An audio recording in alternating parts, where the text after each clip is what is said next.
قابلیت تبلت PC Input. با استفاده از ویژگی تبلت PC Input می توانیم با استفاده از یک قلم متصل به سیستم متن را بر روی پد مخصوص قلم نوشته و مشاهده کنیم که این متن به کاراکتر استاندارد توسط سیستم تبدیل می شود.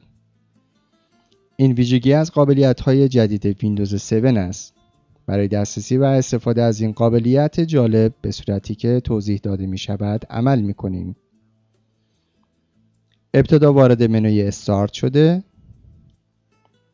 بخش آل پروگرامز، پوشه اکسسوریز، سپس در پوشه تبلت PC گزینه تبلت PC اینپوت را انتخاب می کنیم.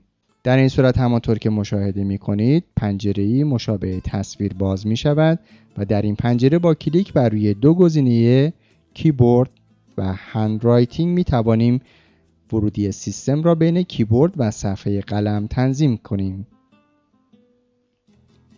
توجه شود در صورتی که بخواهیم از صفحه قلم استفاده کنیم بایستی زبان تایپ در حالت لاتین باشد. به عبارتی که نرم افزار مذکور قابلیت شناسایی کاراکترهای فارسی را ندارد. حال وارد بخش صفحه قلم می شویم و اقدام به نوشتن متن می نماییم.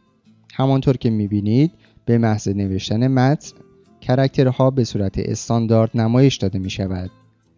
با استفاده از دکمه‌های correcting، deleting، splitting، joining می توانیم دموی آموزشی اعمالی نظیر تصحیح، حذف، جداسازی و ادغام متون را مشاهده کنیم. برای درج متن نوشته شده بایستی ابتدا یکی از نرم افزارهای ویرایشگر متن را اجرا نموده و سپس بر روی دکمه insert کلیک کنیم. در صورت کلیک بر روی دکمه تولز می توانیم به گزینه‌های بیشتری در مورد برنامه دسترسی داشته باشیم. در صورت انتخاب گزینه آپشنز در این منو می توانیم تنظیمات نرم افزار را تعیین کنیم. توجه شود که با استفاده از نرم افزار Math Input Panel می توانیم فرمول‌های ریاضی را با استفاده از صفحه قلم وارد متن کنیم.